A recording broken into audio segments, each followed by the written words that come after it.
الشیطان الرجیم بسم اللہ الرحمن الرحیم یا ایہا الذین آمنوا اوفوا بالعقود صدق اللہ العظیم۔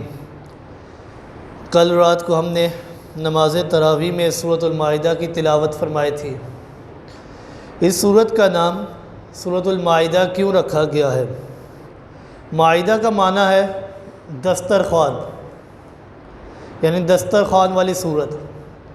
اس کا نام مائدہ اسی لیے رکھا گیا ہے کہ اللہ رب العزت نے اسی سورت کے رکوع نمبر 15 کی آیت نمبر 4 اور آیت نمبر 6 میں اس کا تذکرہ کیا ہے۔ آیت نمبر 4 میں اللہ رب العزت نے ارشاد فرمایا هل يستطيع ربك ان ينزل علينا مائدة من السماء۔ آیت نمبر 6 میں اللہ رب العزت نے ارشاد فرمایا اللہم ربنا انزل علینا مائدۃ من السماء، کہ اللہ رب العزت ہمارے اوپر ایک بھرا ہوا دسترخوان آسمان سے نازل فرما۔ اس صورت کا ما قبل والی صورت کے ساتھ 3 طرح کا ربط ہے۔ ایک ربط تو اسمی ہے، جیسا کہ میں نے کل بیان کیا تھا ایاک نعبد و ایاک نستعین ولا نعبد ولا نستعین البقرہ کما فعلت الیہود والمشرکون ولا آل عمران کما فعلت النصارى ونعدی حقوق النساء اللہم ربنا انزل علینا مائدۃ بانعامک وبرحمتک، کہ اللہ ہمارے اوپر آسمان سے دسترخوان نازل فرما اپنی رحمت اور اپنی برکتوں والا۔ ایک ربط تو یہ ہے۔ دوسرا ربط یہ ہے کہ سورۃ البقرہ کے اندر اللہ رب العزت نے قرآن مجید کے تمام مضامین ذکر کیے ہیں، اور ان تمام مضامین کو اللہ رب العزت نے ثابت بھی کیا ہے۔ اللہ رب العزت نے توحید کو بھی بیان کیا، رسالت کو بھی بیان کیا، جہاد فی سبیل اللہ اور انفاق فی سبیل اللہ کو بھی بیان کیا، اور ساتھ ہی ساتھ اللہ رب العزت نے امور انتظامیہ اور امور مصلحہ کو بھی ذکر کیا۔ اور ان تمام چیزوں کے ساتھ اللہ رب العزت نے شرک فی الاعتقاد، شرک فی الفعل اور شفاعت قہری کی نفی کی ہے۔ اور سورۃ آل عمران کے اندر اللہ رب العزت نے شفاعت قہری یعنی شرک فی الاعتقاد کی نفی کی، اور ساتھ ہی ساتھ اللہ رب العزت نے اس کے ضمن میں شرک فی الفعل کی نفی کی۔ اور توحید و رسالت کے متعلق جو اہل کتاب یعنی نصارہ کا جو شبہات تھے ان کو دور کیا گیا ہے۔ اور سورۃ النساء کے اندر اللہ رب العزت نے احکام رعیت اور احکام سلطانیہ کو ذکر کیا ہے۔ اب اس کے بعد سورۃ المائدہ کے اندر اللہ رب العزت نے شرک فی الفعل کی نفی کی ہے، اس کا رد کیا ہے تفصیلاً، یعنی تفصیل کے ساتھ اللہ رب العزت نے اس کا رد کیا ہے۔ اور اس کے ضمن میں اللہ رب العزت نے شرک فی الاعتقاد کی بھی نفی کی ہے۔ ایک یہ ربط ہے۔ اور تیسرا ربط یہ ہے کہ سورۃ النساء کی آخری آیت میں اللہ رب العزت نے ارشاد فرمایا وَيُبَيِّنُ اللَّهُ لَكُمْ أَن تَضِلُّوا، کہ میں اللہ رب العزت نے تمہارے اوپر اپنی تمام نشانیوں کو کھول کھول کر واضح الفاظ میں بیان کر دیا ہے۔ کس لیے؟ اس کی وجہ یہ ہے ان تضلوا، یہ کہ تم گمراہ نہ ہو جانا۔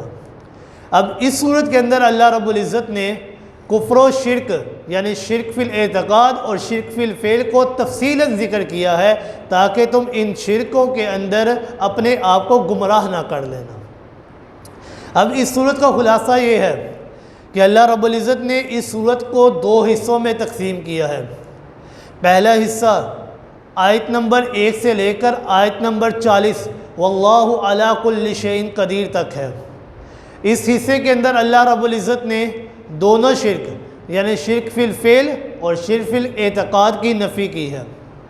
آیت نمبر 1 سے لے کر آیت نمبر 14 وَسَوْفَ يُنَبِّئُهُمُ اللَّهُ بِمَا كَانُوا يَصْنَعُونَ تک اللہ رب العزت نے شرک فی الفعل کی نفی کی ہے۔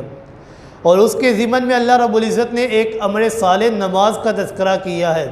یا ایہا الذین آمنوا اذا قمتم الی الصلاۃ فاغسلوا وجوہکم، کہ طہارت بدن کو نماز کے لیے ضروری قرار دیا ہے۔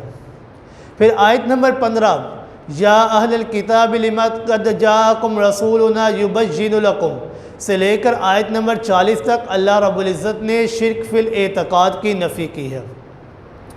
پھر اس کے بعد اللہ رب العزت نے آیت نمبر 41 یا ایہا الرسول لا یحزنک الذین یصارعون فی الکفر سے لے کر آیت نمبر 66 تک نبی کریم صلی اللہ علیہ وآلہ وسلم کو تسلی دے رہے ہیں کہ اے میرے محبوب پاک پیغمبر صلی اللہ علیہ وآلہ وسلم، آپ کو یہود اور مشرکین کے معاندانہ رویے، دشمنانہ رویے سے غمگین نہیں ہونا چاہیے، آپ تسلی رکھیے۔ اور اس کے بعد اللہ رب العزت یہود اور نصارہ کے جو علماء ہیں اور مولوی ہیں ان کو زجر کر رہے ہیں، ان کو ڈانٹ ڈپٹ پلا رہے ہیں کہ وہ اللہ کی نازل کردہ کتاب میں رد و بدل کرتے ہیں اور خود بھی شرک کرتے ہیں، اور شرک کے علاوہ وہ غیر اللہ کو پکارتے ہیں، غیر اللہ کی نظر و نیاز کو وہ حلال سمجھتے ہیں، اور ساتھ ہی ساتھ جو لوگ صراط مستقیم پر ہیں ان کو بھی شرک کی دعوت دیتے ہیں۔ پھر اللہ رب العزت نے آیت نمبر 51 یا ایہا الذین آمنوا لا تتخذوا الیہود والنصارى اولیاء میں مسلمانوں کو حکم دیا ہے کہ اے مسلمانوں، تمہارے پر یہود و نصارہ کے تمام لوگوں کے عقیدے واضح ہو چکے ہیں کہ وہ اپنی خواہشات کی وجہ سے مسئلہ توحید کو بیان نہیں کرتے، وہ شرک اور شرک کی اشاعت سے بھی باز نہیں رہتے، لہٰذا تمہیں چاہیے کہ تم ان سے بائیکاٹ کر دو، ان سے جدا ہو جاؤ، کیونکہ اگر تم نے بدستور ان کے ساتھ دوستی رکھی تو تم بھی ان کے ساتھ ہی شمار کیے جاؤ گے۔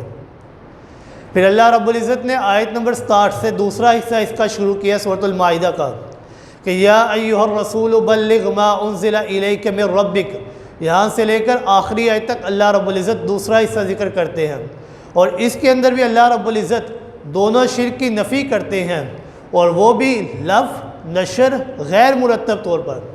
جس طرح پہلے حصے میں اللہ رب العزت نے پہلے شرک فعل کی نفی کی، پھر شرک اعتقاد کی نفی کی، اس حصے میں اللہ رب العزت پہلے شرک اعتقاد کی نفی کرتے ہیں۔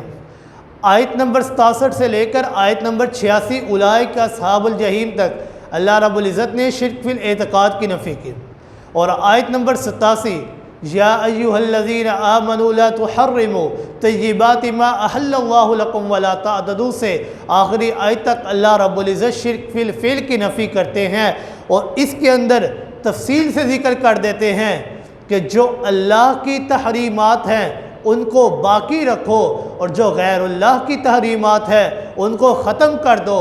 اللہ کی نظر و نیاز تمہارے لیے حلال ہے، ان کو کھا بھی سکتے ہو، اور جو غیر اللہ کی نظر و نیاز ہے وہ تمہارے لیے حرام ہے، ان کو تم نے کھانا بھی نہیں ہے۔ پھر اس کے بعد جو سورت کی آخری آیت ہے للہ ملک السماوات والارض وما فیہن، اس کے اندر اللہ رب العزت پوری سورت کا مختصر سا خلاصہ ذکر کرتے ہیں۔ اللہ رب العزت فرماتے ہیں للہ ملک السماوات والارض وما فیہن، اللہ ہی کے لیے ہے بادشاہت آسمان و زمین کی اور جو کچھ اس کے درمیان ہے، یعنی ان تمام چیزوں پر قبضہ صرف اور صرف اللہ رب العزت کا ہے، نہ کہ حضرت عیسیٰ علیہ السلام کا، جیسا کہ نصارہ کا وہم و گمان ہے۔ وہ کہتے ہیں کہ حضرت عیسیٰ علیہ السلام مختار فی الکل ہیں، متصرف فی الکل ہیں، وہ متصرف فی الکل نہیں ہے۔ اس آیت کے اندر اللہ رب العزت نے شرک فی الاعتقاد کی نفی کی، اور بالتبع اللہ رب العزت نے شرک فی الفعل کی نفی کر دی کہ متصرف فی الکل ذات، مختار فی الکل ذات، عبادت کے لائق ذات، پکار کے لائق ذات صرف اور صرف اکیلے اللہ کی ذات ہے۔ للہ ملک السماوات والارض، اکیلے اللہ ہی کی بادشاہی ہے، اس کے علاوہ کوئی اس کا شریک نہیں ہے۔ یہ ہے سورت کا مختصر سا خلاصہ۔ اللہ رب العزت سے دعا ہے کہ اللہ رب العزت عمل کرنے کی توفیق عطا فرمائے۔ وما علینا الا البلاغ المبین۔